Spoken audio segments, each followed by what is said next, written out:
हाँ जी। बच्चे बिगड़ बाप नहीं रह सकते और बाप बिगड़ बच्चे नहीं रह सकते। और दूसरा है मैं जो हूँ जैसा हूँ जिस रूप में पाठ बजा रहा हूँ कोई बिल्ली जानती है मुश्किल जानती है। ये कितने की लागू होती है? 63 जन्म में जो जितना साथ रहे होंगे, लगातार साथ रहे होंगे तो उनके ऊपर पहले लागू होगी। जिन्होंने साथ नहीं निभाया होगा, धोखा दिया होगा, दूसरों का संग ले लिया, बाप का साथ छोड़ दिया, तो उनके ऊपर लागू नहीं होगा। क्या बात लागू नहीं होगी? बाप के बगैर बच्चे नहीं रह बाप के बगैर बच्चे नहीं रह सकते और बच्चों के बगैर बाप नहीं रह सकते। उन्हें साथ चाहिए, कोई भी इंद्रिय का साथ चाहिए, भले 11वीं इंद्रिय मन का ही साथ क्यों न हो। आंख का साथ चाहिए, कान का साथ चाहिए, मुख का साथ चाहिए, चाहिए जरूर।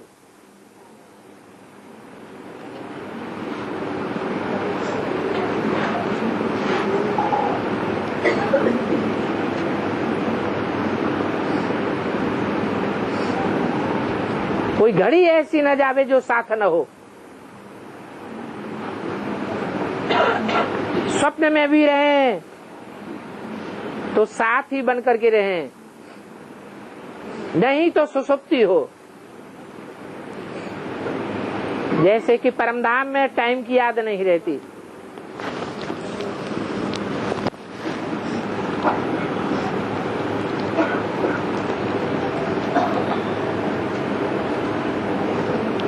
और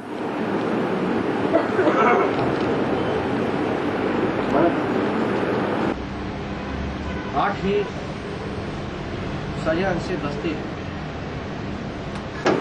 जरूर साथ दिया होगा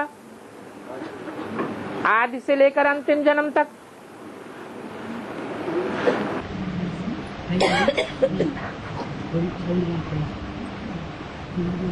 लेकिन ये बोला है ईश्वर के बच्चे बनकर भी मैंने सजा खाना अच्छा नहीं। 8 के बिना ये 108 की माला ही ना बाबा। 8 छोड़ के जो 100 होती है 100 उनकी माला हर एक धर्म में फिराई जाती है ना। 108 की माला हर एक घर में कहाँ फिराई जाती है? मुसलमानों में कहाँ 108 की माला होती है?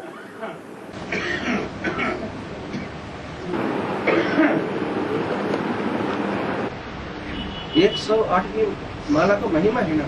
108 की माला की महिमा है, परंतु हर एक घर में हर एक धर्म में नहीं घुमाई जाती। सिर्फ 8 ही घुमाई जाती है। 8 की महिमा सब धर्मों में है, क्योंकि सब धर्म वाले जानते हैं, वो फरिश्ते के रूप में उनको मानते हैं। 8 फरिश्तों ने खुदा का तख्त उठाया। ये जिम्मेवारी का तख्त है, विश्व की बादशाही का तख्त है, जो 8 विशेष सहयोगी बनते हैं आदि से लेकर के अंत तक। और 2 గంటల నుంచి 3 గంటల ఆ మధ్యలో లేచి ఎక్కువగా యాద్ చేసి తెల్లవారులు ఉన్నప్పుడు తెల్లారి ఎట్టి పరిస్థితులు ఏదో ఒకటి గొడవ వస్తుంది. మరి శరీరం ఏమి సహకరించకపోయినా 2 నుంచి 3 నిద్ర పట్టదు రాత్రి. మళ్ళీ నిద్ర కూర పట్టలు రావు.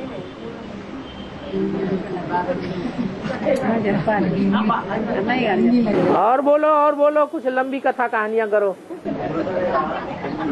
2 बजे से ट्रांसलेशन कर रहा है, बाप की ट्रांसलेशन कर रहा है।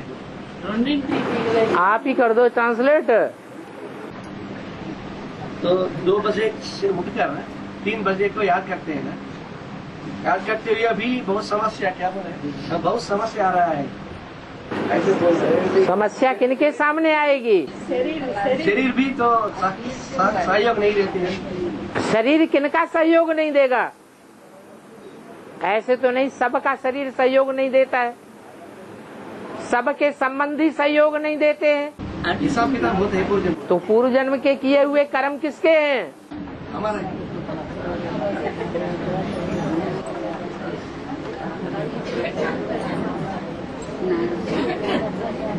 ये पूर्व जन्मों के कर्मों को क्यों भूल जाते हैं बार बार? जो बार बार ऐसे प्रश्न बुद्धि में आते हैं।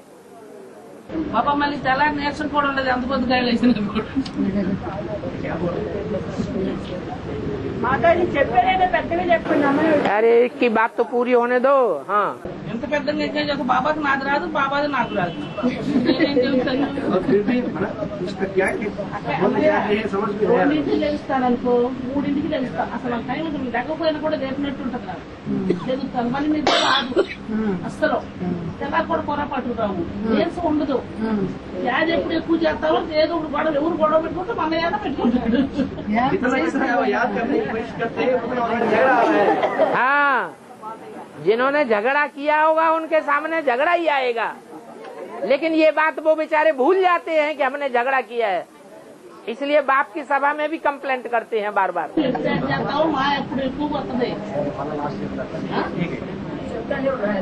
और बार बार कंप्लेंट करने की दरकार नहीं है।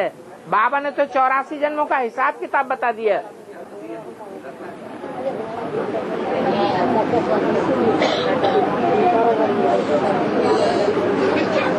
और అయితే ఆ టైం 3ంటికి రాగా వచ్చినా వచ్చేసింది, అలవాటు అయిపోయింది। तो प्रिंस प्रिंसेस जो है ना बाबा, प्रिंस प्रिंसेस हाँ, जो है वो तो स्वाधीन नहीं है, वो तो आधीन है। प्रिंस प्रिंसेस, हाँ जी, लेकिन ये प्रिंस प्रिंसेस से भी शाहूकार प्रजा बनना अच्छा बना, शाहूकार ये बोला है मुरली। ठीक है। लेकिन ये नंबरवार पवित्रता की पुरुषार्थ माना 16,108 लिखा, तो पुरुषार्थ धारण करने वाला 16,108। लेकिन जो शाहूकार प्रजा है वो पवित्रता को माना ज्ञान और महत्व नहीं देती है, तब वो मुझ कैसा होता है?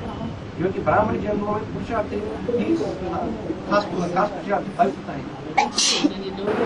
बुद्धि पवित्र बनती है तो जिनकी बुद्धि पवित्र बनेगी वो सुखी ज्यादा रहेंगे, और जिनकी बुद्धि अपवित्र बनती है और जितनी जास्ती अपवित्र बनती है उतने दुखी ज्यादा रहते हैं। पवित्र माने एकदम बेविचारी, और अपवित्र माने एकदम बेविचारी। वैश्यालय में होता है दुख, अति दुख होता है वैश्याओं को, और शिवालय में होता है सुख। जो साहूकार होते हैं वो ज्यादातर बिजनेसमैन होते हैं या ऊंचे ऊंचे पदों पर आसीन पदाधिकारी होते हैं। बिजनेसमैन ज्यादा साहूकार होते हैं क्योंकि उनको बहुतों के संपर्क में आना पड़ता है, तो उनको संघ का रंग भी जास्ती लगता है। बाकी हाँ, दास दासी बनने से तो अच्छा है साहूकार बने, क्योंकि साहूकार जो होते हैं बड़े बड़े साहूकार राजाओं को भी मदद दे देते हैं। राजाओं के साथ सभा में बैठेंगे, तो दास दासियों को साथ नहीं बैठने दिया जाता।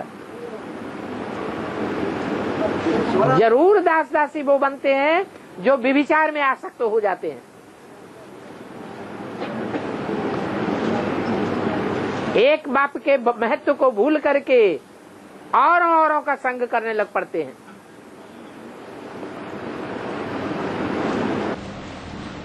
बाबा 16,108 तो नंबरवार हो जाएगा बाबा।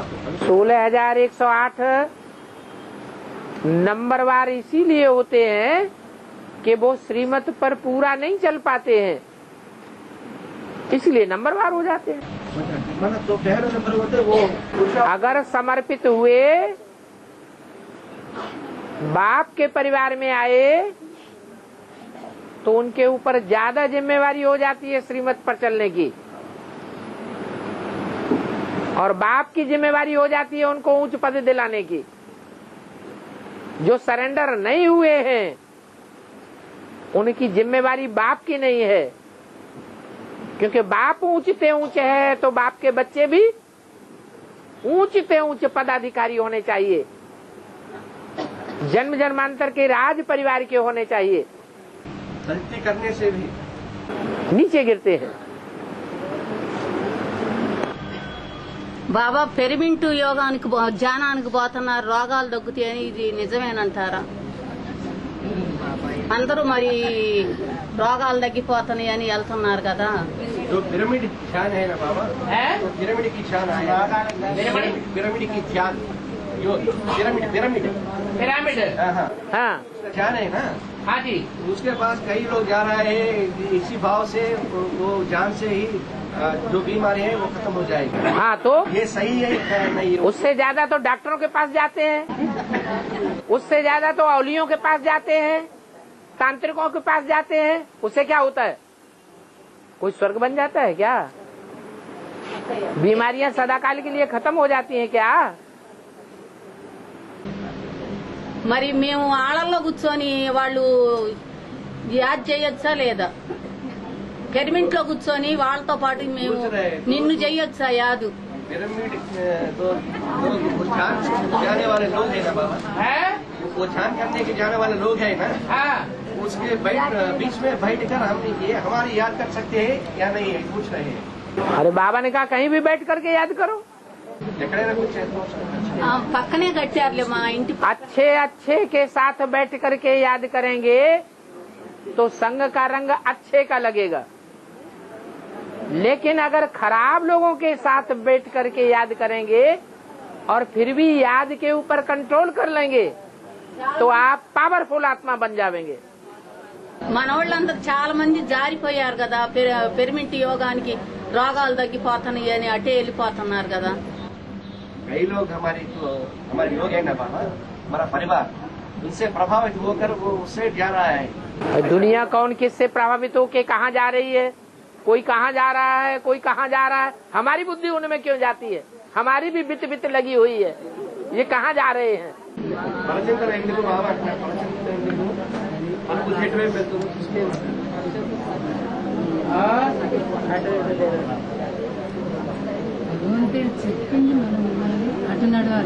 మీకు రోగాలు తగ్గుతున్నాయా ఏమన్నా ఇక్కడికి వెళ్తే అని అడుగుతున్నారు। మనం అడుగుతున్నాం పాయింట్। तो ऐसा कहते हैं ना, तो काशी में जो मरते हैं स्वर्ग को, काशी में जाकर जो मरते हैं हाँ जी, उनको स्वर्ग प्राप्त हो जाएगा, ऐसा है ना कहानी है ना बाबा। हाँ जी, तो यहाँ मरना माना जीते जी मरना है। हाँ, काशी माना काशी जो चैतन्य काशी है उसके पास होकर जीते जी मरना, यानी उस जैसे जीते जी मरना, उसका अर्थ क्या है? यहाँ चैतन्य काशी है ना।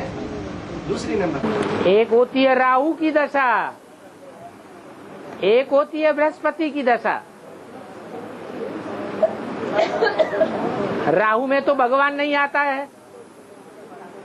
और बृहस्पति में तो भगवान आता है, और भगवान ने जिस नगरी की स्थापना की है वो नगरी तो दुनिया में परम पवित्र नगरी होगी ना। तो संग का रंग के मरते समय कैसा लगेगा? ऊंचते ऊंच संग का रंग लगेगा। तो ऐसे वायुमंडल में जो शरीर छोड़ेगा कहाँ जावेगा? परम गति को पावेगा।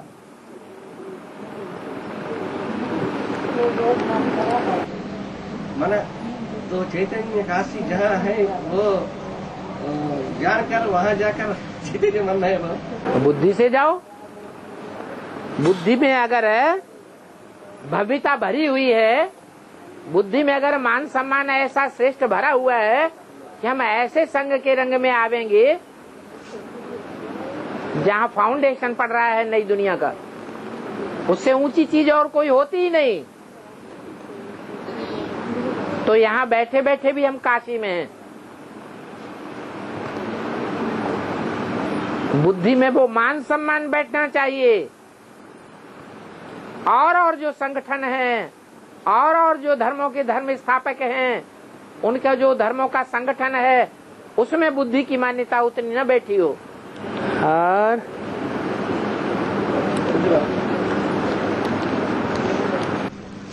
ब्राह्मण के जीवन में बाबा किसको ज्यादा महत्व देते हैं, मतलब याद को ज्यादा महत्व देते हैं या प्यूरिटी को ज्यादा महत्व? क्योंकि तो पवित्र नगरी काशी है, तो याद में सबसे ठीक है बाप के बाद, लेकिन जो नारायण वाला, नारायण को नारायणी नशा ज्यादा होती है, ये प्रिय नगरी है। ये और दूसरी तरफ नारायण की नशा, इस दोनों में क्या श्रेष्ठ माना? इस सिर्फ भोजन खाते रहेंगे और पानी नहीं पिएंगे तो क्या हाल होगा? पचता नहीं, पचेगा ही नहीं।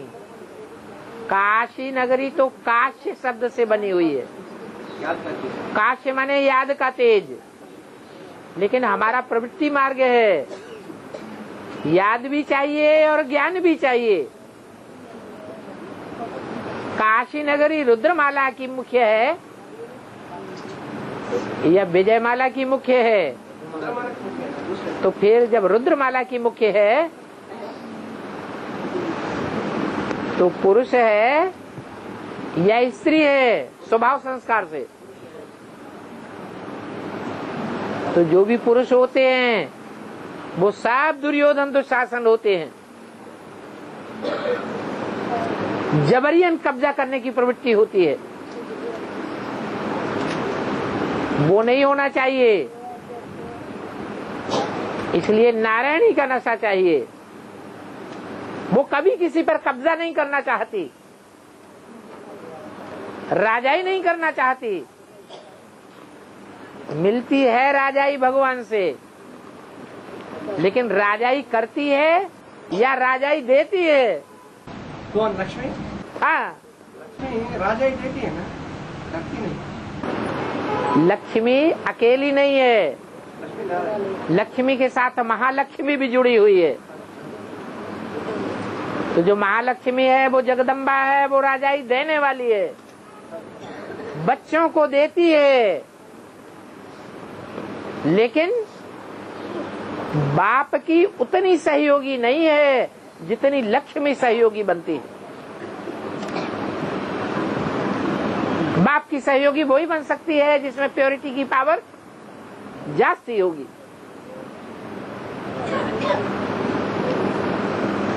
योग अपनी जगह पर है और ज्ञान अपनी जगह पर है। लक्ष्मी में इतना ज्ञान न होने के कारण से ऐसे नारायण को ऐसा सहयोग देते हैं। लक्ष्मी में ज्ञान होता नहीं है, लेकिन ज्ञान के प्रति मान है या नहीं है? मान है, और मान जो सदैव कायम रहता है। इसलिए लक्ष्मी से धन मांगते हैं, क्योंकि उस लक्ष्मी के ज्ञान में ज्ञान मान सरोवर का मान स्वमान छुपा हुआ है, और आत्मा में उतना मान नहीं है, उतना शुद्ध ज्ञान जल नहीं है। ये बाप को पहचानने के बाद ही ना बता। हाँ जी, ऐसा पहचान भरी हुई हो बुद्धि में, ऐसी पहचान हो जो जन्म जन्मांतर एक की ही शान में रहे, नहीं लाई तो एक से अलग न होने दे, अभिविचारी बना करके रहे, ऐसा ज्ञान चाहिए।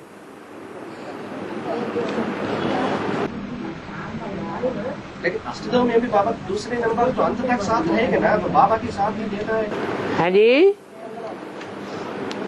लेकिन राजा बनने वाले तो व्यभिचार बनते हैं। राजाएं बनने वाले जो हैं वो स्वतंत्र राजाएं बनते हैं या किसी के अधीन रहते हैं? स्वतंत्र राजा अधीन नहीं रहते। एक विश्व का महाराजा ऐसा है जो किसी के अधीन नहीं होता है, और बाकी जो भी राजाएं होते हैं वो कोई न कोई के अधीन होते हैं। जब अधीन ही बनना है तो इस जन्म में और के अधीन, अगले जन्म में और राजा के अधीन, ऐसे क्यों बने? लेकिन तो कई जन्म बाप के ही अधीन बनते हैं ना बाबा, क्योंकि संगम युग में ज्यादा समय उसको सहयोग दिया है। सहयोग दिया है, लेकिन आखिरी जन्म में गिरना भी तो होता है। वो तो ड्रामा प्लान सर हर एक जन्म गिरना ही पड़ता है। तो ऐसे ही अगर गिरना ही है तो बाप की तरफ गिरें, अगर नहीं गिरना है तो माँ बाप के बनकर के रहें। भारत में कन्या की शादी हो जाती है, अगर कारण या कारण वहां से गिर जाती है तो कहाँ जाती है? कहाँ ठिकाना है? बाबा माँ बाप ही ठिकाना है। अगर दूसरा ठिकाना लेती है तो दूसरी शादी करनी पड़े, क्योंकि कन्या के लिए माँ बाप के अलावा कोई दूसरा स्थान नहीं है।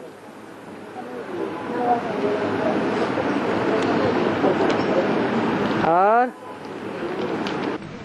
బాబా అమృతం వెళ్ళేసి యోగం చేయాలంటే చేయలేకపోతున్నాం, శరీరం సహకరించడం లేదు, నిద్ర వస్తుంది తెగ, वो बोलते हैं అన్నిటికీ ఒకటే నిద్ర వస్తుంది। वेला याद करने की कोशिश कर रहा है, लेकिन वो तो शक्ति नहीं मिल रहा है। अमृत वेला उठने के लिए शक्ति नहीं मिल रहा है। ऐसा बोल रहा है, ऐसा क्यों हो रहा है? जितना गुड़ डालेंगे उतना मीठा होगा। सहयोग सहयोग उतना ही मिलेगा जितना बाप को तन अर्पण करेंगे, मन अर्पण करेंगे, धन अर्पण करेंगे, समय अर्पण करेंगे, संपर्क अर्पण करेंगे, अपने संबंधियों को स्वाहा करेंगे। ईश्वर में, ईश्वरीय ज्ञान में उतना ही सहयोग मिलेगा। ఎంత బాబా సహాయం ఇస్తాడు, బాబా అన్ని రకాలుగా తన్ मन धन समर्पण। एक हिंदी में मुहावरा है, हद लगे न फटकरी रंग चोखो आवे। रंग अगर गहरा डालना है तो हल्दी और फिटकरी ज्यादा डालते हैं तो ज्यादा गहरा रंग आता है। हल्दी भी न डालें और फिटकरी भी न डालें तो रंग गहरा नहीं होगा। రంగు బాగా మన అంటే చెప్పారు, రంగు వేస్తే సున్నం అవి బాగా వేస్తే అప్పుడు వేస్తే బాగా మంచి ఉంటుంది। అట్లాగే బాబాకి ఎంత సహయోగం ఇస్తావో అంత సహయోగం। 24 घंटा मतलब समय हाँ 24 घंटे अमृत वेला समय हुआ ना। 24 घंटे अमृत वेला समय हुआ। अमृत वेला तो पुरुषोत्तम संगम युग तो बाबा सारी 24 घंटे को अमृत वेले में समा देंगे, आत्मा बन गए। अमृत वेले में बेहद के अमृत वेला है, सतयुग का सवेरा, वहाँ आत्मिक स्थिति होती है 24 घंटे, या देवान की स्थिति होती है। तो 24 घंटे के लिए आत्मा बन गए, फिर काहे के लिए 24 घंटे आत्मा? अमृत वेले की बात कर रहे हो। अमृत वेले तब कहेंगे आपका जब आप 24 घंटे बिंदी को याद करें, नहीं तो अमृत वेला नहीं। देवान का वेला है। हाँ जी,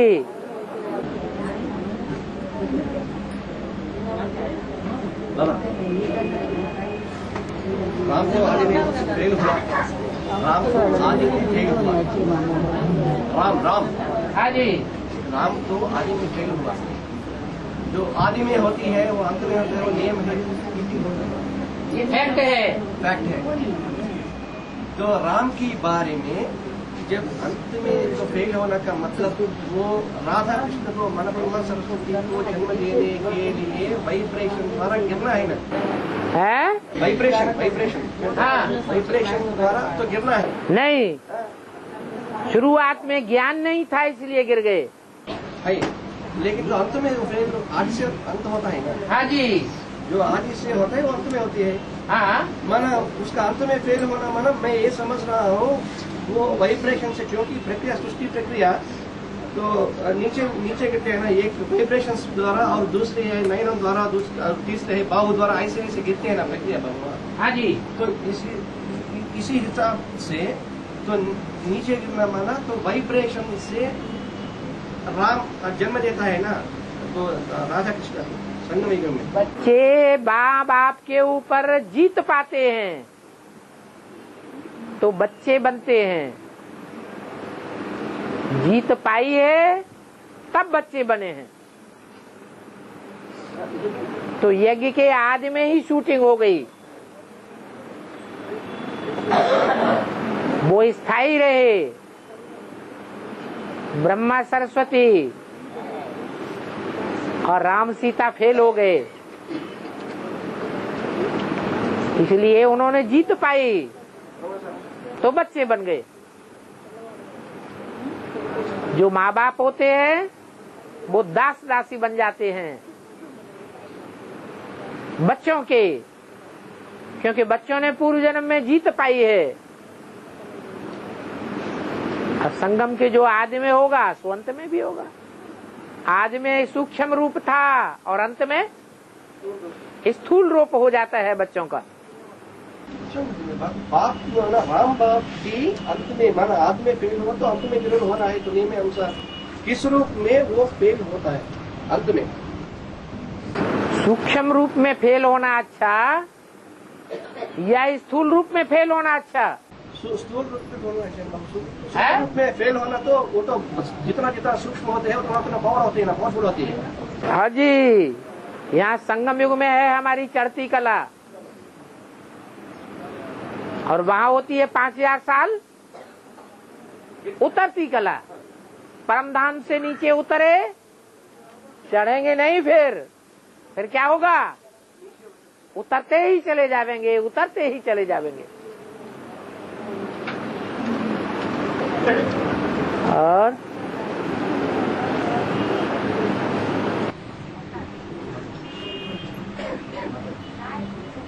पूछना पर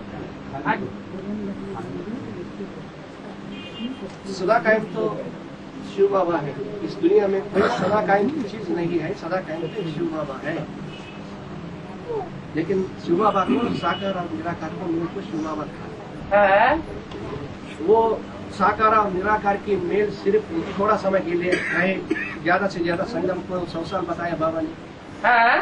लेकिन जिस व्यक्तित्व की तरफ तो सदा कायम शिव बाबा है, जिस व्यक्तित्व तरफ से वो इशारा दिया, वो सदा काल माना शिव बाबा माना सदा स्वस्थिति में रहने वाला, लेकिन वो अंत तक यह स्वस्थिति निभाते हैं बाबा। तो शिव बाबा के व्यक्तित्व में अंत तक निभाते हैं, वही सूत्र बनते हैं ना।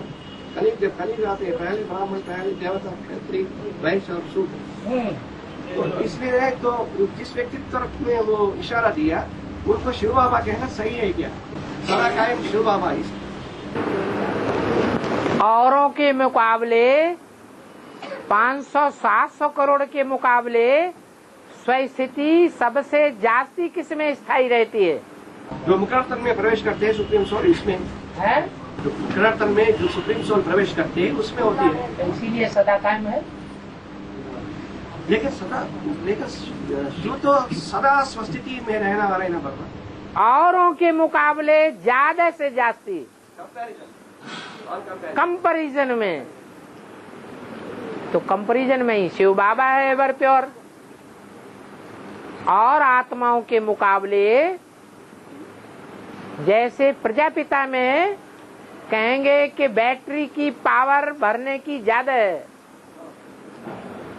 ऐसे ही सुप्रीम सोल भी एक बड़ा बैटरा है, जनरेटर है, जिसमें कभी भी पावर खत्म होती नहीं, और आत्मा में पावर खत्म होती है, और सबसे जास्ती खत्म होती है प्रजापिता में अंत में। सुप्रीम सोल उसमें प्रवेश करने के पहले के समय में, हाँ जी, पहले समय में नहीं, लास्ट में जाकर जब दुनिया का विनाश होता है। सबसे जास्ती तमो प्रधान दुनिया में कौन बनेगा? जो पहला ब्राह्मण है वही पहला सूत्र है। फिर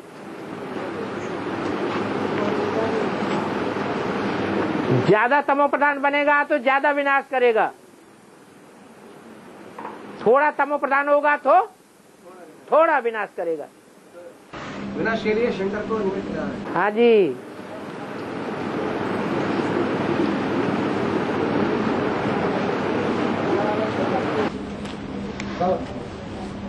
हाँ जी। जब बौद्ध धर्म स्थापन होती है द्वापर में, इब्राहिम आने के बाद 250 वर्ष के बाद, और सिद्धार्थ में जो बुद्धि की शोध प्रवेश करते हैं द्वापर में, बौद्ध धर्म, वो सिद्धार्थ की पिता हुआ शुद्धोधन, और शुद्धोधन का पिता हुआ तो प्रजापिता, ये बिंदुसार वो उसका नाम है। ये शुद्धोधन बनने वाला कौन है? माना नष्टदेव में दूसरा नंबर जो है वो, क्योंकि चार धर्म की चार राम लक्ष्मण भरत शत्रुघ्न है नंबर। हाँ जी।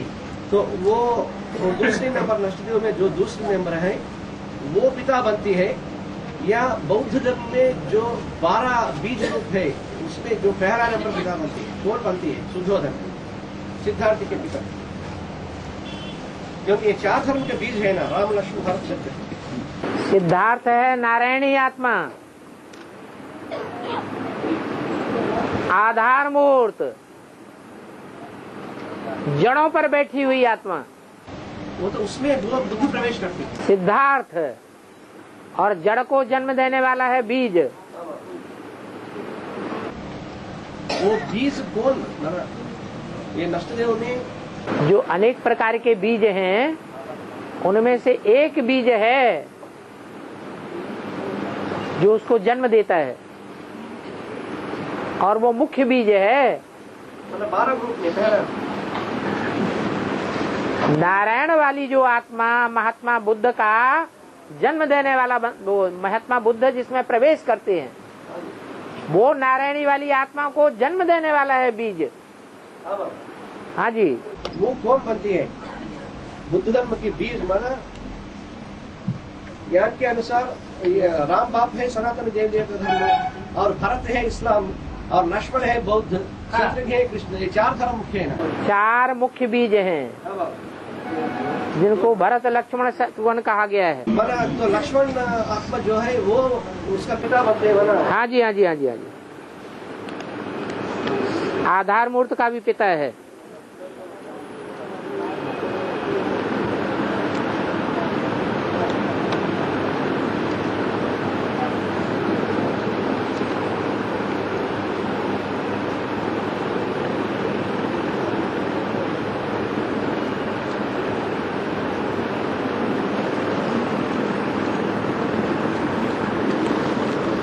पढ़ो क्या लिखा है।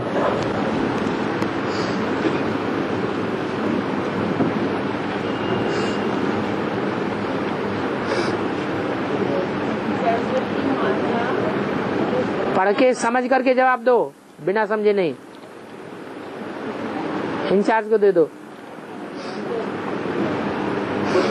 हाँ, सबसे सहज याद है नारायण को याद करना। हाँ जी, हाँ जी। लेकिन नारायण है स्वदेशी है ना बाबा? नारायण है स्वदेशी है ना, स्वदेशी। लेकिन अब बाप विदेशी बनकर आया है। हाँ, भले तो नारायण बनने वाले आत्मा में 76 में उसकी बौद्धिक रूप में ये तो निश्चय पक्का हुआ, मैं तो नारायण बनने वाला है। हाँ। लेकिन वो अंत का गायन है, अंत का गायन है ना बाबा। नारायण बना, अभी नारायण नहीं बना है ना। लेकिन बुद्धि में ज्यादा निश्चय किसको है? निश्चय है बाबा, तो निश्चय के आधार पर विजय भी है। जरूर होता है, लेकिन जब तक प्रजा है तो प्रजापिता भी पतित होता है ना महाराज। तो सहजयाद नारायण यानी शिव बाबा को याद करना, नारायण को याद करना। हाँ। इसमें दोनों अलग नहीं होती है। हाँ। लेकिन शिव बाबा की मतलब है ना प्रजापिता, नाना पतित सेन में पावन को याद करना है। हाँ। और नारायण हो गया है पावन, सुप्रीम सोर्स नहीं होती है जो नारायण बनती है। हाँ। ये कैसा समझना है? अभी हमको पता है ना कि नारायण कौन है, लेकिन अभी का स्वरूप नहीं है। अभी भी हमको पता है ना कि सबसे जास्ती याद में कौन टिकता है? नारायण बनने वाला आत्मा टिकता है। अभी भी टिकता है, तो उसके संग करेंगे से अभी भी हम पावन ही बनेंगे या पतित बनेंगे औरों के मुकाबले? अगर उसको याद नहीं किया और कोई दूसरा है, बहुत योगी है, बहुत सर्विसेबल है, बहुत ज्ञानी है, बहुत धारणावान है, मान लो उसको याद किया, तो उसकी याद से हम उतने पावन बनेंगे जितना नारायण को याद करने से बनेंगे। ऐसा वो नहीं होने की संभव नहीं है, संभावना नहीं है, क्योंकि ज्ञान जो है वो भी एक ज्योतिष शास्त्र है। सिर्फ अकेला ज्योतिष शास्त्र नहीं है, उसमें सारी दुनिया का ज्ञान समाया हुआ है। तो ज्ञान ही जब ये कहता है कि ये है श्रेष्ठ ते श्रेष्ठ, ऊंचे ते ऊंचे, तो उसको याद करेंगे तो ऊंची ही बनेंगे। बल देखने में आता है कि ये ऊंच है, लेकिन काम तो नीच कर रहा है। लेकिन इतना ज्ञान नहीं है हमारी बुद्धि में जो हम समझ सकें कि वो नीच काम कर रहा है या ऊंच काम कर रहा है। और आत्माओं के मुकाबले उसका नीच काम भी ऊंच काम है, क्योंकि बाप गारंटी देते हैं ये कुछ भी कहता है, कुछ भी करता है, उसका जिम्मेवार मैं हूँ। रामकृष्ण आत्मा दोनों के लिए बोल रहा है। तो परिणाम अच्छा ही निकलेगा।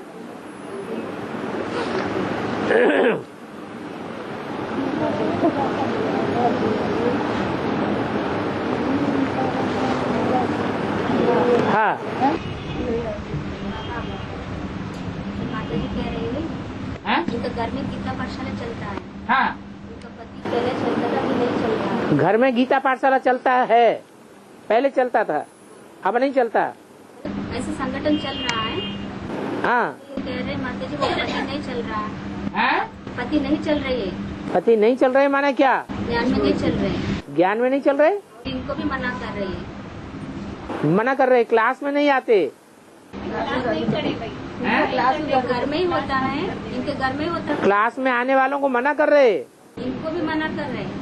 आने वालों को झगड़ा कर रहे। बच्चे वाले नहीं, आने वालों को मना नहीं करते। आने वालों को मना नहीं करते। इनको अकेले में मना करते हैं, ये नहीं मानती। इनका हक है कि हम ईश्वर को गुरु मानेंगे, तुमको नहीं मानते।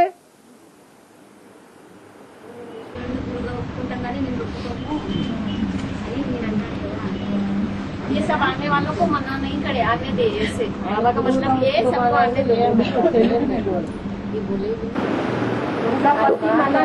तो वो इनको अकेले में मना करता है, आने वाले जिज्ञासुओं को मना नहीं करता। ये मने करने को नहीं मानती, क्योंकि ये उसको गुरु नहीं मानती, ये भगवान को गुरु मानती है। मुश्किल क्या होता है? अगर इनको मुश्किल होता है तो जिज्ञासुओं को आना मना कर दे, तो ईश्वर गुरु नहीं। और घर घर में झगड़ा है, कोई इनके अकेले घर में झगड़ा है क्या? कौन सी गीता पाठशाला है जिसमें पति दुर्योधन दुशासन नहीं है? अगर ये मना करती है तो मतलब बाबा को भगवान नहीं मानती है, गुरु नहीं मानती है। अरे यहाँ आने के लिए मना करते हैं, लेकिन वहाँ क्लास करने से मना नहीं करते बोल रहे। तो क्लास चलाते रहो, और यहाँ आने के लिए भी मना करते हैं। तो इनमें ताकत होगी तो आएंगी, नहीं ताकत होगी तो बंध जाएंगी। ताकत होगी तो कोर्ट में चढ़ जाएंगी, हमको ये धार्मिक स्वतंत्रता नहीं देता। पुष्पा माता की तरह कोर्ट में चढ़ करके लिखवा लेंगी कि इनको जाने देना, मंदिर मस्जिद गिरजाघर जहाँ भी जाना चाहे जाने दो।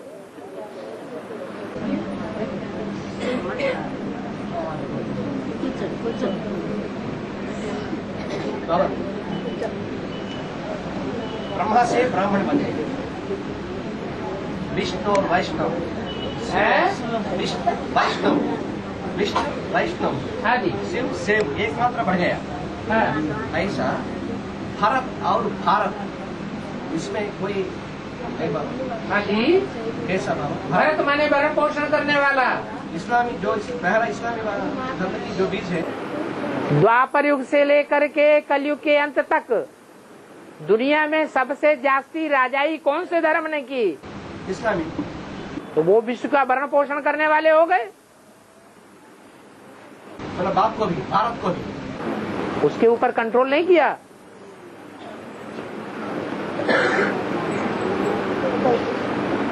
और संगम युग में भी जब ज्ञान सूर्य बाप उदय होता है सन 76 में,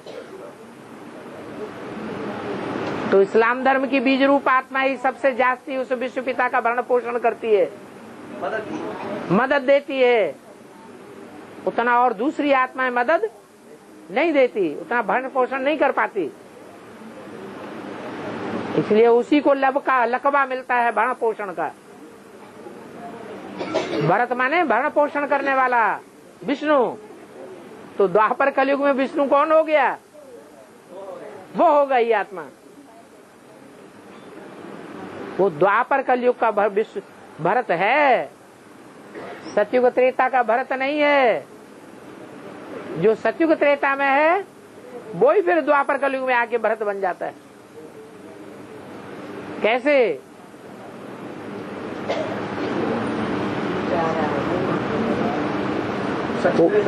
वो भरत बनने वाली आत्मा सतयुग में कौन भरत बनती है? अरे भरण पोषण करने वाली सतयुग में कौन आत्मा है? पहला नारायण वो है ना बाबा, राधा कृष्ण। राधा कृष्ण, तो राधा कृष्ण वाली जो आत्मा है वो भरत है, भरण पोषण करने वाली है ब्राह्मणों की दुनिया में। ज्यादा से ज्यादा ब्राह्मणों का भरण पोषण कौन कर रहा है इस समय? ब्राह्मण तो एडवांस में भी हैं लेकिन मुट्ठी भर हैं, और ब्राह्मण बेसिक में भी हैं लेकिन ढेर के ढेर हैं। लेकिन उनका भरण पोषण करने वाला कौन है? ब्रह्मा सरस्वती वाली आत्मा। और उनका पहला पहलौटी का बच्चा कौन है? भारत। नहीं, भारत। अच्छा, सच त्रेता में? हाँ जी,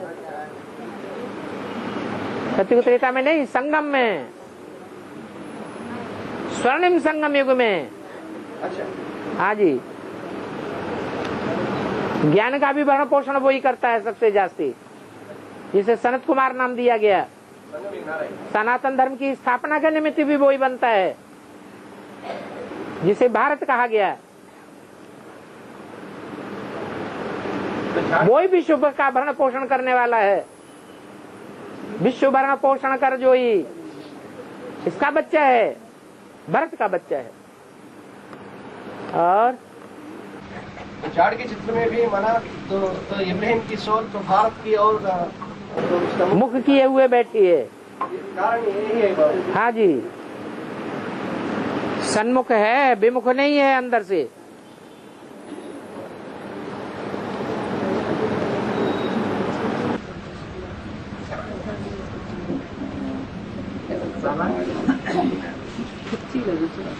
बाबा, हाँ। अभी तो ब्रह्मा शंकर पर सवार कर रहा है, बैल तो शंकर पर सवार कर रहा है ना? हाँ जी, हाँ जी। तो सवार वही कर सकता है जो शक्तिवान होता है। जो पावरफुल होता है वो सवारी करता है, जो कमजोर होता है वो सवारी बन जाता है। तो किसका रंग किसको लगता है? शिव किस में प्रवेश करता है? हाँ? में शंकर में। अरे बैल में प्रवेश करता है शिव बाप के रूप में, या सवारी में करता है? बाप के रूप में तो बैल के रूप में नहीं है ना बाबा, मनुष्य में प्रवेश करती है। शिव प्रवेश किस में करता है? बैल पर प्रवेश करता है या बैल पर सवार होने वाले में प्रवेश करता है? बैल पर तो ज्यादा शक्तिवान कौन है? वो भूल जाता है, ब्रह्मा याद रह जाता है। लेकिन सवार करने की बात नहीं आती है ना बाबा, तो यहाँ शक्तिवान होने की बात आती है। ज्यादा शक्तिशाली कौन है? जिसमें शिव प्रवेश करती है वो ज्यादा शक्तिशाली है। तो सवार करने की बात नहीं है। क्यों नहीं? अगर सवारी नहीं करता तो उसकी कोई वैल्यू नहीं। ब्रह्मा को प्रजापिता की, हमारा तो अभी प्रजापिता में ब्रह्मा प्रवेश कर रहा है ना। ब्रह्मा प्रवेश कर रहा है, ब्रह्मा की वैल्यू नहीं। ब्रह्मा की भक्ति मार्ग में भी वैल्यू नहीं। शिव प्रवेश कर रहा है इसलिए वैल्यू है। इसलिए सर्वशक्तिवान का संग है, ये बुद्धि में रहना चाहिए। ब्रह्मा का संग है, ये बुद्धि में नहीं रहना चाहिए। ब्रह्मा को भी वो भाव होना चाहिए ना बाबा। क्या? तो सर्वशक्तिवान में मैं प्रवेश कर रहा हूँ, वो भाव होना। मैं प्रवेश कर रहा हूँ, लेकिन मेरी पावर के आगे वो पावर सुपर है।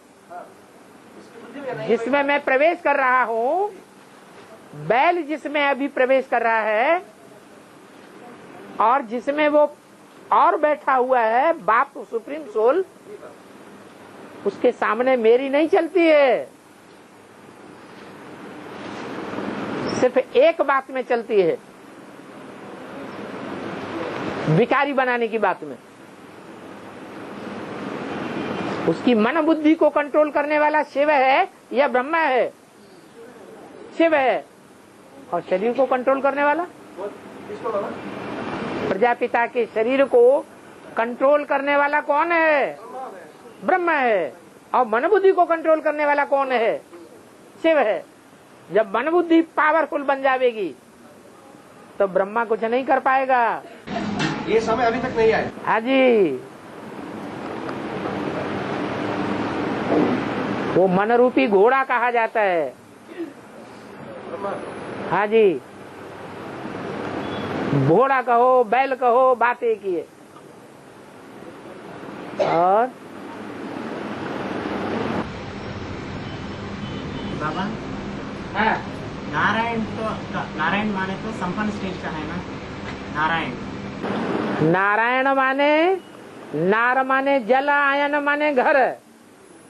जो ज्ञान जल में ही रहता है, दुनियावी बातों में जिसकी बुद्धि नहीं जाती, वो नारायण है। शास्त्रों के मुकाबले, शास्त्रों में जो अर्थ दिया हुआ है उस हिसाब से एक एक शब्द का अर्थ है।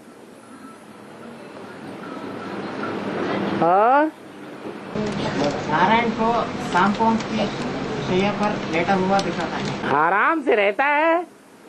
लेकिन सांप की निशानी है भिखारी। हाँ हाँ, जिसका आधार लेता है वो बच्चे भिखारी हैं या निर्विकारी हैं? जिन बच्चों के द्वारा कार्य करा रहा है, सेवा करा रहा है, वो बच्चे सांप की तरह भिखारी हैं या निर्विकारी हैं? उनका आधार लेके आराम से पड़ा हुआ है, उनका असर उसके ऊपर नहीं होगा, उसका असर उनके ऊपर होगा।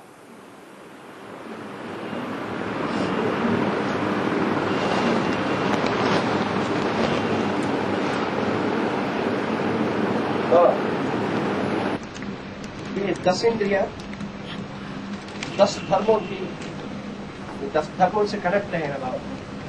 जो 10 इंद्रिया होती है शरीर में, ज्ञान इंद्रिया और कर्म इंद्रिया 5 वो 10 इंद्रिया ये 10 धर्मों से कनेक्ट है। और उसका कंट्रोल है बाप है। मतलब कैसा 10 इंद्रिया 10 धर्मों के कैसा कनेक्शन है?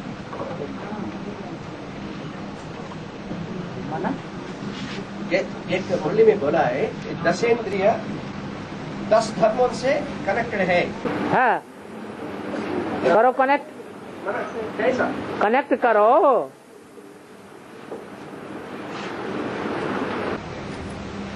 श्रेष्ठ इंद्रिया होती है और भ्रष्ट इंद्रिया नहीं होती है।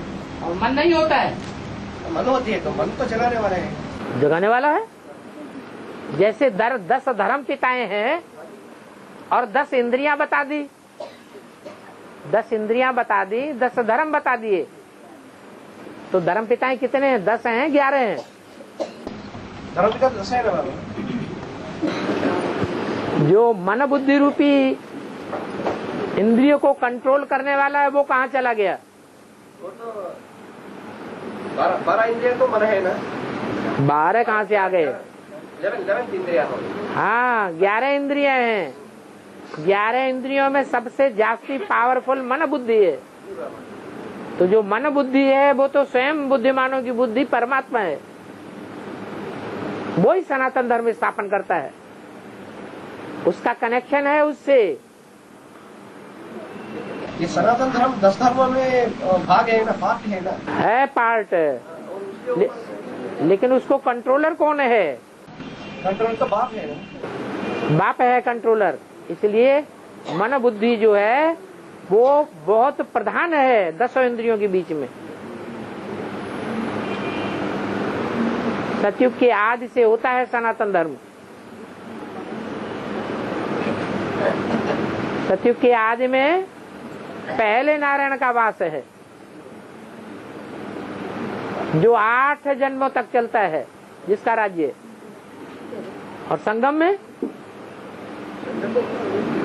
सुप्रीम सोल है जो बुद्धिमानों की बुद्धि है। इसलिए 10 इंद्रियां हैं, लेकिन उनको कंट्रोल करने वाला 11वीं इंद्रिया लगे है। और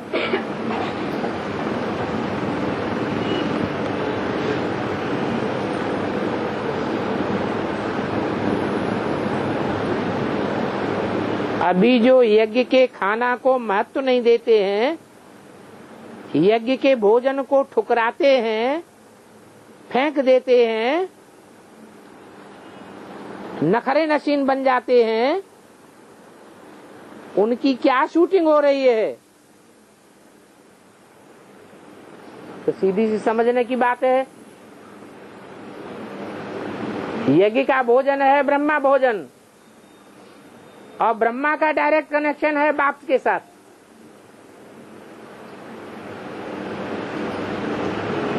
तो ब्रह्मा भोजन को जो ठुकराते हैं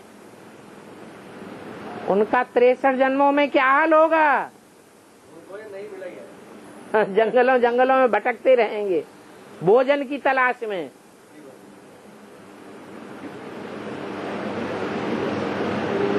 ये बात अंत में जाकर के उनको पता चलेगी कि हमने ये क्या किया। जब 84 जन्मों के पाठ खोलेंगे। लेकिन समय होता है ना, समय होता है ना, तो पाप तो किया है, वो उसका फल जरूर भोगना पड़ता है। वो बात अभी समझनी चाहिए ना, समझने की बात है। बाबा ने स्पष्ट बताया, तो यज्ञ से जो मिलता है वो बहुत प्यार से खाना है। हाँ जी। भक्ति मार्ग में जो भी भगवान का प्रसाद बांटा जाता है, चाहे थोड़ा है चाहे ज्यादा है, चाहे कैसा भी है, बड़े प्यार से खाते हैं, सर माथे पर लगा करके।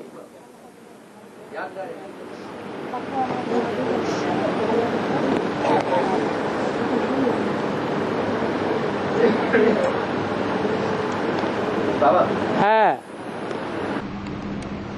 DCD 176 में बोला है, कोई से ओपनिंग कराना है तो उनको ज्यादा खिलाना नहीं है, ज्यादा उनकी आव भगत नहीं करना है, सिर्फ टी ऑफर करना है। हाँ है, इतना खातिर उनको नहीं देना है बस। लेकिन बाबा तो ये ओपनिंग कराना है, ये कॉन्फ्रेंस कराना है, तो वो तो भक्ति मार्ग तो बीके की काम है ना, तो हमारा काम नहीं है। आपने हद की ओपनिंग क्यों समझ ली? हाँ जी,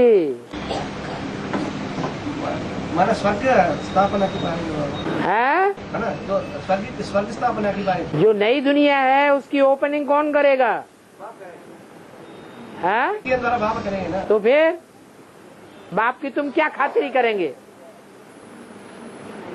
बाप की जो चाह है वो चाह पूरी कर देंगे। बाप की चाह क्या है? स्वर्ग धरा बनाना है। हाँ, बाप की जो चाह है सो पूरी करो। लेकिन यही चाह पानी हो गया। वो तो नहीं बाबा, लेकिन खातरी तो करना है ना, क्योंकि वो तो एक ही है दुनिया में, सब दोहरा बाप का मान मर्तबा, बाप की इच्छा पूरी नहीं करेंगे, बस हो गया। और तो बाकी कुछ है उसको चाहना ही नहीं है। और लेकिन जो भाव से जो करते हैं बाबा, वो तो बाप को बाबा स्वीकार करते हैं ना। हाँ हाँ, तो बाप की इच्छा पूरी करना अच्छी बात है या खराब बात है? अच्छी बात है।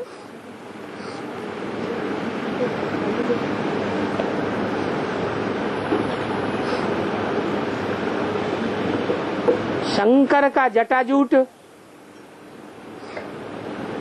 गंगा ब्रह्मा के कमंडल से निकलती हुई दिखाई है। इसका क्या मतलब है? गंगा माने क्या? ज्ञान जल, ज्ञान जल की धारा। ये ज्ञान जल की धारा कमंडल से निकली। कमंडल क्या चीज है? ये खोपड़ा क्या है? हैं? ये कमंडल है, कपाल, जिसके अंदर ज्ञान भरा हुआ है। वो किसका कपाल है? जहाँ से मुरलियां निकली? नहीं, वो कपाल कौन सा है? वो कमंडल कौन सा है जिस कमंडल से मुरलियां निकली? ब्रह्मा का कमंडल है। वो ब्रह्मा का खोपड़ा है कमंडल। उस कमंडल से ज्ञान की धारा निकली और कहाँ समा गई? शंकर की जटाओं में समा गई। वो जटाएं भी काहे में से निकलती हैं? वो खोपड़े में से ही निकलती है। वो जटाएं हैं, ज्ञान जल नहीं है। ये नाखून और ये बाल, ये शरीर का खराब अंग बाहर निकलता है या अच्छा चीज बाहर निकलती है?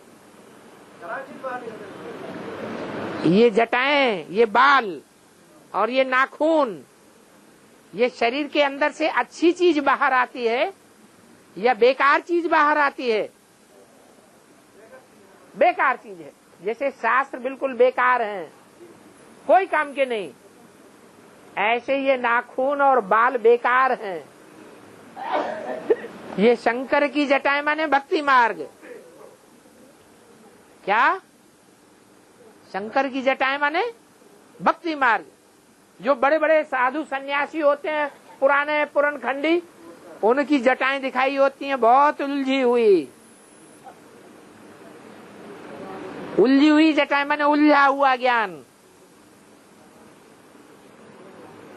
जटाएं सुलझी हुई हैं या उलझी हुई हैं? शंकर की जटाएं माने उलझा हुआ ज्ञान है शास्त्रों का, कोई काम का नहीं है। वो जटाएं जब कमंडल में से, ब्रह्मा के कमंडल में से ज्ञान की मुरलियों रूपी गंगा, ज्ञान गंगा आती है तो वो जटाएं खुल जाती हैं और शुद्ध भी बनते हैं, सुलझ जाती हैं। वो गंगा आकर के उस खोपड़े में समा जाती है।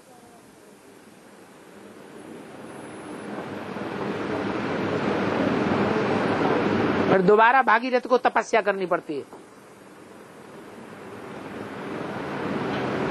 तो जटाओं में से गंगा निकल करके बाहर आए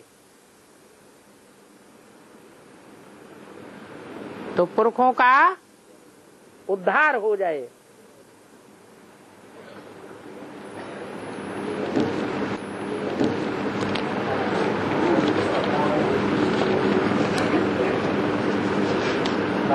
है 87-88 में है 87-88 वो सब बताने की जरूरत नहीं। हाँ, में ब्रह्मा को नरक की दुनिया में 100 साल पूरी होगी। है 87-88 में हाँ, ब्रह्मा को नरक की दुनिया में 100 साल पूरा हो गया और अमरलोक में चला गया। हाँ जी।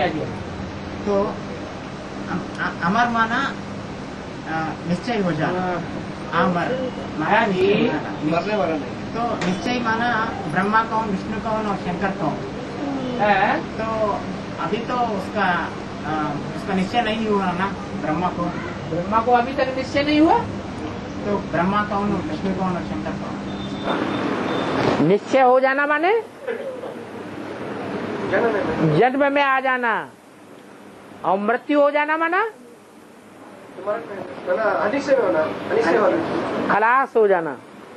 लेकिन वो पूछ रहा है तो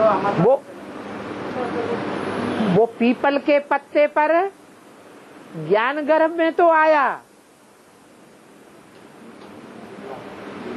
वहां जन्म हुआ एक प्रकार का,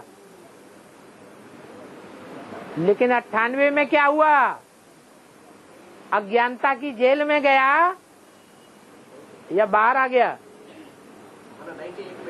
98 में अज्ञानता की जेल में चला गया, ये फिर जन्म मरण का चक्र शुरू हो गया।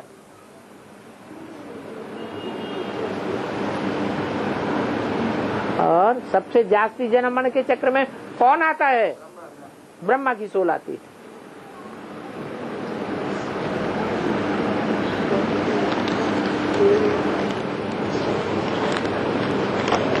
हाँ 138 की बीसीडी में बोला है, प्रश्नोत्तर में क्यों टाइम वेस्ट करते हो। बाप को याद करो। ठीक है, बाप को याद करते करते बुद्धि सूक्ष्म बनती है, सूक्ष्म बुद्धि बनेगी तो हर प्रश्न का जवाब खुद ही मिल जाएगा। तो ये क्लास में कुछ समय तक कोई प्रश्न पूछा नहीं, तो अब बाबा ने पूछा है क्या भक्ति मार्ग हो गया क्या। भक्ति मार्ग में गुरु लोग तो मौका नहीं देती है, वो सिर्फ वो सुनने के काम होते हैं, ऐसा ये बोल दिया ना बाबा। ये कोई भक्ति मार्ग थोड़ा ही है, ये तो ज्ञान मार्ग है। ज्ञान मार्ग में कहा जाता है अगर कोई कचरा अंदर है तो अंदर नहीं रखना है, क्या करना है, बाहर निकालो। इसलिए वार्तालाप प्रबंध किया बाबा ने। हाँ जी, वार्तालाप तो इसलिए प्रबंध किया ना। भले तो अभिक्त बाप दादा ने बोला है तो प्रश्न चित्त नहीं बनो, प्रसन्न चित्त बनो। हाँ जी, हाँ जी। लेकिन एक प्रश्न की बाबा हिज्जे करके तो विवरण देती है, तब खुशी बढ़ती है ना। हाँ, अच्छा अच्छा, ठीक है, खुशी ले लो। ले रहा है वो। हाँ,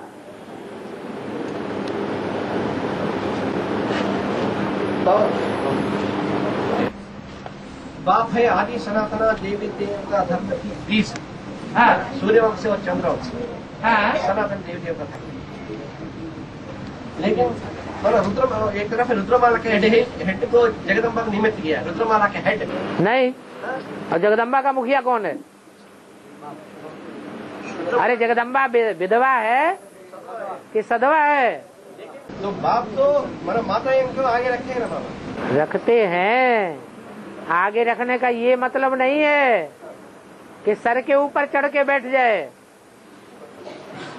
अपना अपना धर्म पालन करना है या नहीं करना है। फिर तो जगदम्बा को चंद्रवंश की बीज बोला है ना बाबा, है? चंद्रवंश की बीज है जगदम्बा है ना। हाँ जी, हाँ जी। तो किस रूप में माना, तो ब्रह्मा की आत्मा इसमें प्रवेश करने के कारण से ही बोला है। नहीं, दुनिया की ऐसी कोई बात नहीं जो तेरे पर लागू न होती हो। तो तू पृथ्वी है कि नहीं?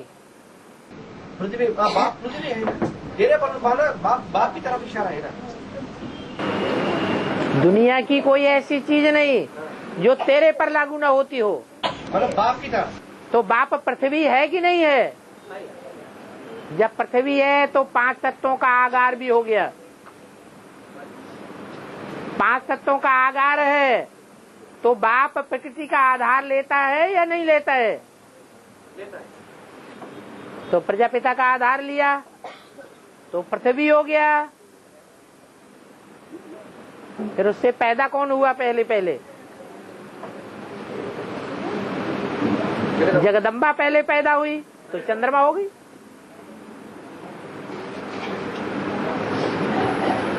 परंतु वो है स्थूल चंद्रमा का रूप, आत्मा नहीं है। उसके अंदर आत्मा है ब्रह्मा। जगदम्बा में जो ब्रह्मा की सोल है। हाँ, जगदम्बा हो गई डब्बा।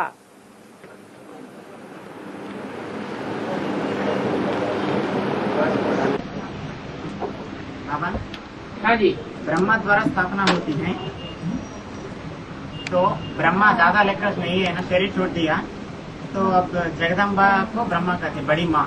हाँ, तो ब्रह्मा द्वारा स्थापना एक रूप में होगी और पालना दो रूप में होगी। है बाबा ने मुरली में कहा पालना विष्णु रूप से होती है या सिंगल रूप से होती है?